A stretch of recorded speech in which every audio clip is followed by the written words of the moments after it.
வயலோ வயலோ வயலோ செழிக்க வாழ்வு தந்தானே, வயலோ வாழ்வு தந்தானே. அட பொன்னா விளையோ பூமிக்கு நல்ல விவரம் தந்தானே, உழவனின் உறவா வந்தானே.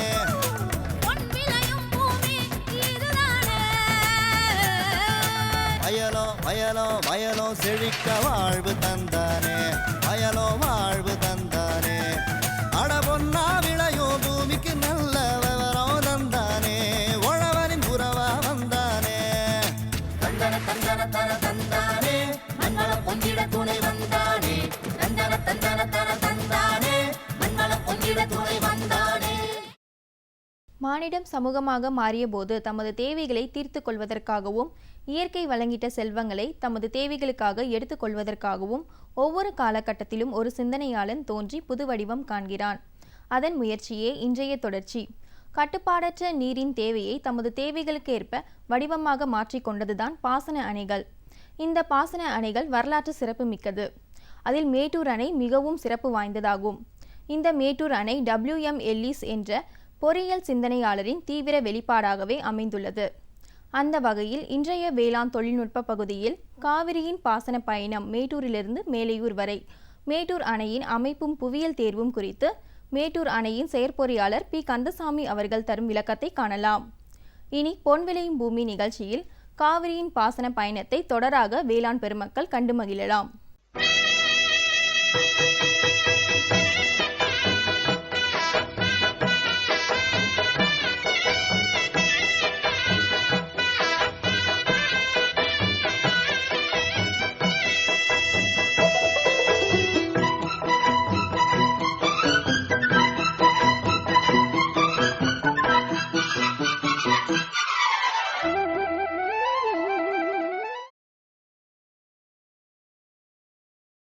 காவிரி அன்னை கடல் மட்டத்திலிருந்து சுமார் 4400 அடி உயரத்தில் கூர்க் மலைப்பகுதியில் உள்ள மெர்காரா என்ற இடத்தில் தோன்றி தமிழ்நாட்டின் வழியாக பாய்ந்தோடி வங்காள விரிகுடாவில் கலக்கின்றாள்.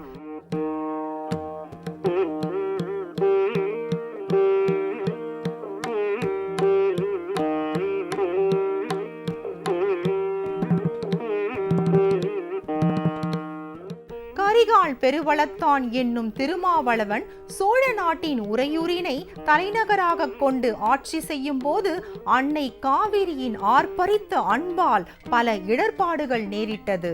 இடர்பாடுகளை கடந்து செல்ல அன்னை காவிரியின் வெள்ள ஓட்டத்தினை முறைப்படுத்தி தனது நாடும் மக்களும் செழிப்புற வழிகாண முற்பட்டான். அதன் விளைவே இன்று நாம் காணும் நீர்வள பாசன அமைப்பு.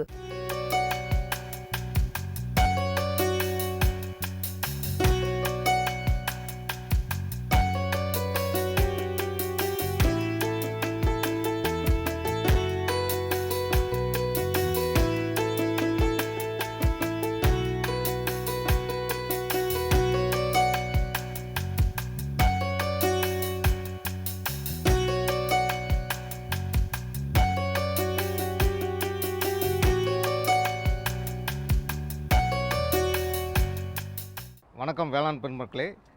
இப்பொழுது நாம் நின்று கொண்டிருப்பது பெருமை வாய்ந்த, அதாவது தமிழ்நாட்டில் 11 மாவட்டங்களுக்கு நெற்களஞ்சியமாக இருக்கக்கூடிய தண்ணீர் வழங்கும் புகழ்மிக்க மேட்டூர் அணையின் மேல் பகுதி. அதில் தான் நீங்கள் இப்போ பார்த்து கொண்டிருக்கோம். இப்போ மேட்டூர் அணையானது காவிரி ஆற்றின் குறுக்கே 1924ஆம் வருடம் கட்ட ஆரம்பிக்கப்பட்டு 1935ஆம் வருடம் கட்டி முடிக்கப்பட்டது. அப்போ கட்டப்படும் போது இது உலகிலேயே ஒரு பெரிய அணையாகும். இது முழுவதும் கற்களால் கட்டப்பட்டது. தனிச்சிறப்பு, இதோட தனிச்சிறப்பு. இந்த அணை கிட்டத்தட்ட 1 மைல் நீளத்திற்கு 2 மலைகளின் குறுக்கே கட்டப்பட்டுள்ளது. காவிரி நதியானது கர்நாடகா மாநிலத்தில் மேற்கு தொடர்ச்சி மலையில் கூர்க் என்ற மலைப்பகுதியில் உற்பத்தியாகி கிட்டத்தட்ட 4400 அடி உயரத்திலிருந்து தவழ்ந்து வருகிறது. இது கர்நாடகா தமிழ்நாடு வழியாக 860 கிலோமீட்டர் சென்று கடலில் கலக்கிறது.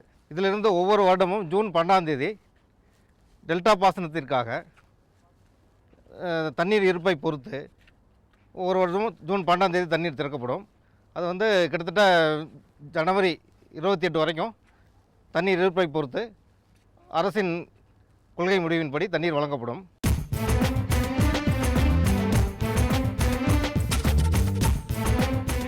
நவீன காலத்தில் ஆங்கிலேயர்கள் இம்மண்ணை ஆட்சி செய்தபோது எல்லிஸ் அவர்களின் சிறப்பான முயற்சியாய் எழுந்ததே மேட்டூர் நீர்த்தேக்கம். அதன் பின்னர் அடைந்த நிர்வாக வளர்ச்சியும் அதனால் ஏற்பட்ட வேளாண் மேம்பாட்டினையும் பற்றி தெரிவிப்பதே இந்நிகழ்ச்சியின் நோக்கமாகும்.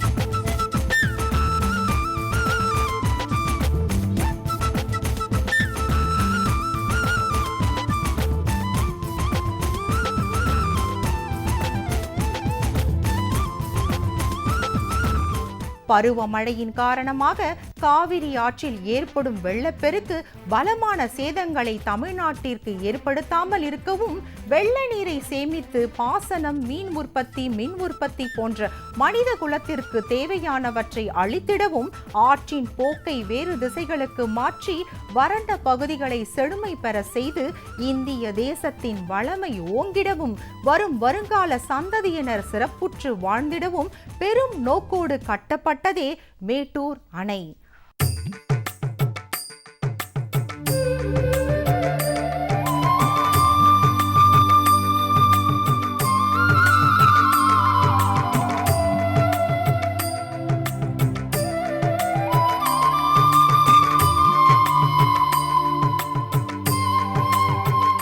அன்றைக்கு ஆண்ட ஆங்கில பேரரசு 1834ஆம் ஆண்டு முதல் பல்வேறு இடங்களை ஆராய்ந்து நிறைவாக 1925ஆம் ஆண்டு மேட்டூர் பகுதியே சிறப்பான இடம் என தெரிவித்து ஜூலை திங்கள் 20ஆம் நாள் அணை கட்ட துவங்கியது.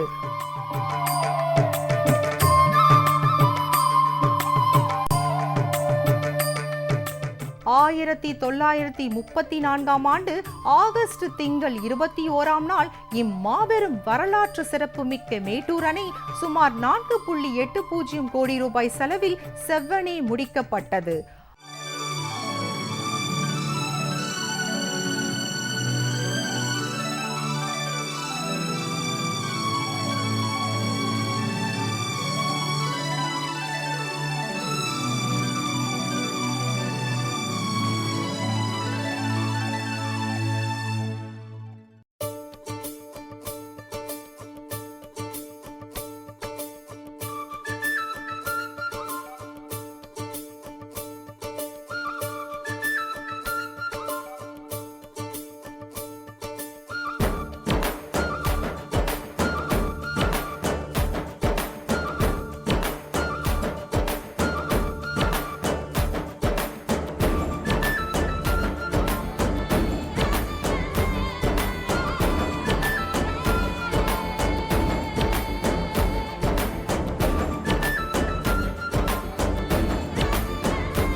இப்பொழுது நாம் நின்று பார்த்து கொண்டிருப்பது அணையின் தனி சிறப்பு வாய்ந்த ஒரு இடமாகும். இந்த அணை கட்டி முடிக்கப்படும் பொழுது, அதாவது ஜூலை 14ஆம் தேதி 1934ஆவது வருடம் கட்டி முடிக்கப்பட்டது.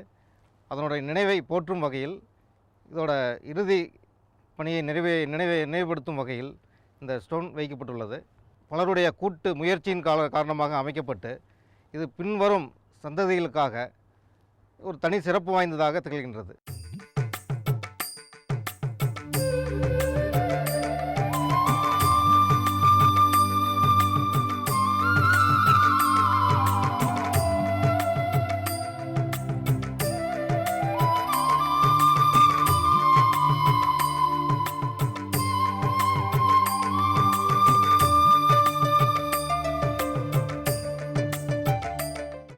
மேட்டூர் அணைக்கு காவிரி ஆற்றில் ஒகேனக்கல்லிலிருந்து வரும் தண்ணீரானது அதிக வெள்ளப்பெருக்கின் போது மிக வேகமாக வரும்.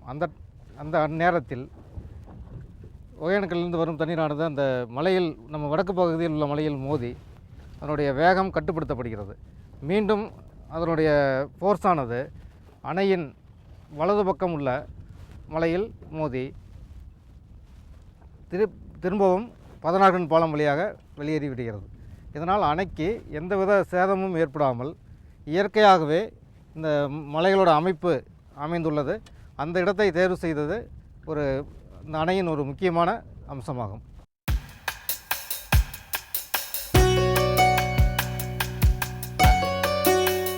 அணை கட்டும்போது அதனை மேற்பார்வையிடவும் அதன் வேலைகளை சீரிய முறையில் செயல்படுத்தவும் அன்றைய ஆளுநர் சர் ஜார்ஜ் ஃபெட்ரிக் ஸ்டான்லியும் மற்றவர்களும் முயற்சி மேற்கொண்டனர்.